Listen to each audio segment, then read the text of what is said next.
За 19-р зүйл дээр хууль санаачлагчдын зүгээс ямар зүйл оруулсан байгаа вэ гэхээр яг энэ цусны донор энэ цусны одоо бүлэг гэдэг юм уу яг энэ сэдвээр хүүхдүүдэд сургуульд сурахаас нь ахуулаад одоо мэдлэг өгөх тухай заалтууд байсан.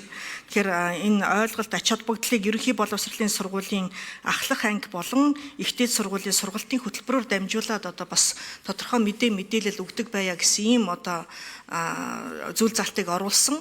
Яг ажлын эсгийн хүрээнд бол яг энэ сургалтын хөтөлбөрт бол оруулах нь буруу юм а гэж үзсэн учраас одоо энэ залтыг бол хассан байна. Гэхдээ ер нь бол яг одоо нийтэд нийтлэг энэ мэдээлэл ямар хомс байдаг вэ гэдгийг улсын их хурлын гишүүдийн одоо энэ асуултаас бас харж болно гэдгийг бол би та бүхэндээ хэлмээр байна. Ер нь бол одоо энэ цусны донор гэдэг чинь одоо юу гэдгийг сар бүрийн 3-ны өдөр бол одоо тодорхой энэ арга хэмжээ зохион байгуулад нийтэд урайлаад байгууллагуудаар очиод одоо ийм тодорхой ажлууд явагддаг. Гэхдээ одоо нөгөө хідэн төрлийн одоо ер нь цус байдгийн тий таны өгсөн одоо нэг удаадаа өгсөн цус чинь одоо 3 хүний амийг аварна гэж бид нар ярьдаг. Гэвчиг яг цагаа тулах юм бол 3 хүний цус ч 1 хүний амийг аврахад дутдаг байхгүй юу? Тэгэхээр нин ялангуяа одоо хичнээн төрлийн цус байдгийн ховор төрлийн цустай одоо хүмүүс нин ялангуяа эдгээр одоо цусны хэрэгцээ шаардлага бол маш өндөр байдаг. Хоёрдугаар бүлгийн одоо цустай хүмүүсийн цус бол нэлээд одоо түгээмэл байдаг тий.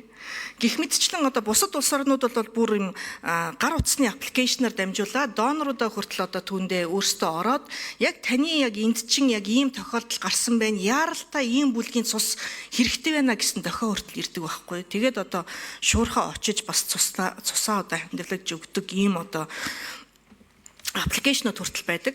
Цусыг бол бас өгөхдөө зүгээр шууд одоо би өгмөр байна гэж очичдаг юм бас биш.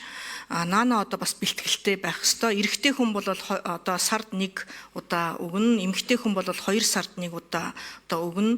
Мөн түнчлэн одоо 10 хоног ямар нэгэн эм одоо хэрэглээгүй байна. Дор хаяж 1-2 хоног одоо архи согтууруулах ундаа хэрэглээгүй байна. Өөхдөд тостой хоол идээгүй байна. Ямар нэг одоо суур өвчлөлгүй байна. Гэх мэтчлэн маш олон одоо шалгуур үзүүлэлтүүд бас тавигддаг юм аа. Тийм учраас одоо энэ наад захын ердийн ойлголтыг уг нь нийтэд одоо боловсролын системээр дамжуулаад өгье гэсэн ийм санаал байсан юм. Гэхдээ яг хөө ингээд цаашлаад энэ хууль өөрөө одоо тусгайлж гарч байгаа нь одоо бас нийтэд тодорхой хэмжээний баг зэрэгч гэсэн одоо мэдээлэл өгөх баха гэсэн одоо үднээс энэхүү одоо саналыг одоо дэмжиж явахаас өөр аргагүй байна.